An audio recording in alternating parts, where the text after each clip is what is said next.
ફસાયેલા સાબરકાંઠાના 10 લોકોમાંથી એક વ્યક્તિની ઘર વાપસી થઈ છે, ત્યારે વિજયનગરના દડવાવના અલ્પેશ પટેલને કુવૈતથી મુક્ત કરાયો છે। કુવૈતથી ફિંગરપ્રિન્ટ લઈને તેને ભારત પરત મોકલાયો છે, જેથી હવે ભવિષ્યમાં તે ક્યારેય કુવૈત જઈ શકશે નહીં। હજુ પણ સાબરકાંઠાના 9 લોકો કુવૈતમાં ફસાયેલા છે। મહત્વનું છે કે 12 જૂને કુવૈતમાં આગ લાગતા 50 લોકોના મોત થયા હતા, જેમાં 45 ભારતીયો સામેલ હતા।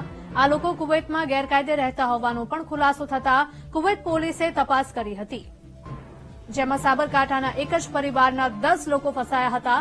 જો કે પરત ફરેલા વ્યક્તિના કહેવા પ્રમાણે હજુ દેશના 500 લોકો ફસાયેલા છે। કુવૈત વહીવટી તંત્ર પ્રતિદિન 10 થી 15 લોકોને મુક્ત કરી રહી છે। અમે બધા બિલ્ડિંગમાં હતા। કેટલા માણસો હતા? કમસે કમ અમારી બિલ્ડિંગમાં 500 માણસ હતા। 500 માણસ બધા હતા અને પોલીસ આવી અને અમારી સિવિલ આઈડી પેલી લીધી અને ટી શર્ટ અને ચડ્ડામાં જ હતા। જેવા બહાર આવ્યા, અંદર બહાર બેસાડ્યા, બહાર સિવિલ આઈડી અમારી પેલી મોબાઈલ લઈ લીધા।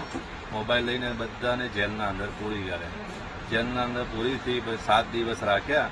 એમબીસી આઉટ પાસ આપ્યો અને હું સવારમાં આજે 5 વાગે ઘરે આવ્યો કોચીથી।